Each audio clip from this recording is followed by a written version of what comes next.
அஸ்ஸலாமு அலைக்கும். ஹாய் மக்களே. இந்த ஸ்வீட்ஸை சாதாரண மாரி பிஸ்கட் யூஸ் பண்ணி செய்திருக்கிறேன் என்று சொன்னால் நீங்கள் நம்புவீங்களோ தெரியாது. இது குயிக் நோபேக் பிஸ்கட் ஃபட்ஜ். மாரி பிஸ்கட் சாப்பிட்டு சின்னாக்களுக்கு மட்டும் இல்லாமல் எங்களுக்கும் போர் அடித்து போயிருந்தா இதை ட்ரை பண்ணி பார்க்கலாம். இந்த ரெசிபியை குயிக்காக செய்திடலாம். எப்படி செய்கிறதுன்னு பார்ப்போம் வாங்க. 250 கிராம் மாரி பிஸ்கட் எடுத்து நொறுக்கி கொள்ள வேணும். 100 கிராம் சீனி, 100 கிராம் பட்டர், 4 மேசக்கரண்டி கொக்கோ பவுடர், 1/4 டீஸ்பூன் வெனிலா, 4 மேசக்கரண்டி பால். இந்த ரெசிபிக்கு நான் யூஸ் பண்ணியிருக்கிறது ஃப்ரெஷ் மில்க் இல்லை. ஸோ 5 டீஸ்பூன் மில்க் பவுடரை 4 டேபிள் ஸ்பூன் ஹாட் வாட்டரில் கலக்கி எடுத்திருக்கிறேன்.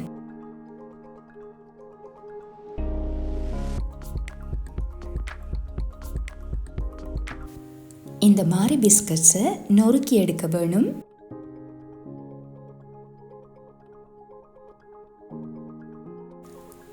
ஒரு பேனை அடுப்பில் வச்சுட்டு அதில் இந்த பாலை ஊற்றுவோம். அதுக்குள்ள சீனியையும் ஆட் பண்ணுவோம். நாங்கள் இப்படி கலந்து விடுற நேரம் சீனி கரைஞ்சிரும்.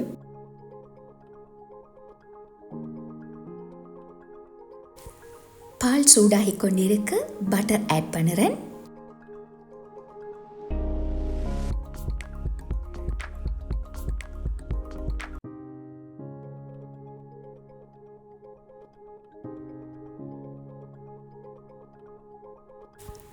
இதுக்குள்ள இப்ப கொக்கோ பவுடர் சேர்க்கிறேன்.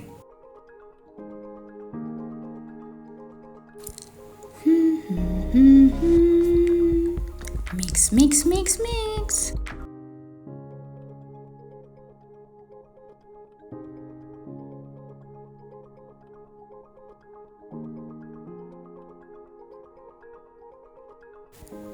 வெனிலா ஆட் பண்ணுறேன்.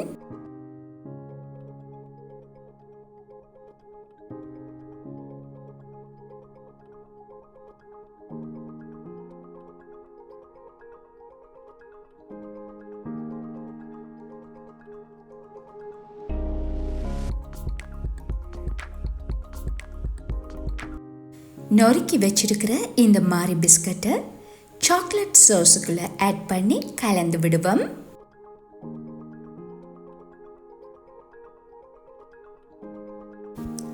இதுக்கு பதம் எல்லாம் ஒன்றும் கிடையாது. நல்லா எல்லாம் மிக்ஸ் ஆகி பைண்ட் ஆகி வந்துடுச்சுண்டா அடுப்பு ஆஃப் பண்ணலாம்.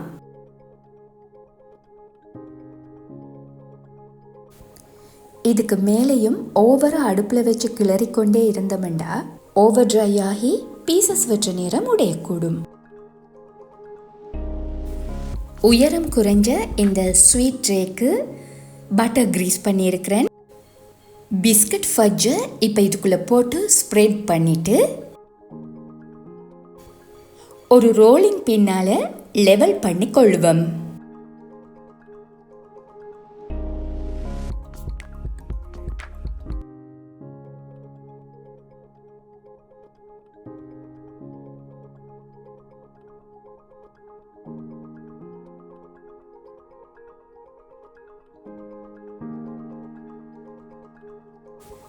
ஸ்கொயர் ஷேப்பில் பீசஸ் மார்க் பண்ணி வச்சிருக்கிறேன்.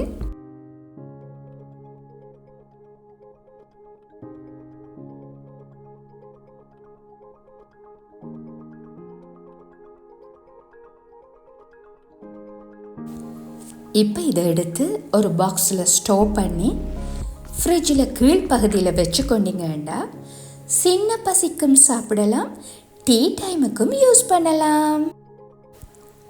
ஈஸியாக செய்யக்கூடிய டிஃப்ரெண்ட்டான இந்த ரெசிபி பிடிச்சிருந்தா லைக் பட்டனை கொஞ்சம் தட்டி விட்டுருங்க.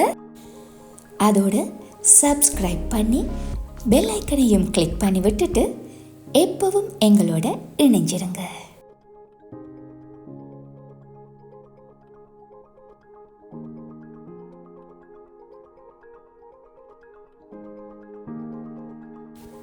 ஓகே மக்களே, இன்ஷா அல்லாஹ் இன்னொரு நல்ல ரெசிபியோட உங்களை சந்திக்க வருவேன்.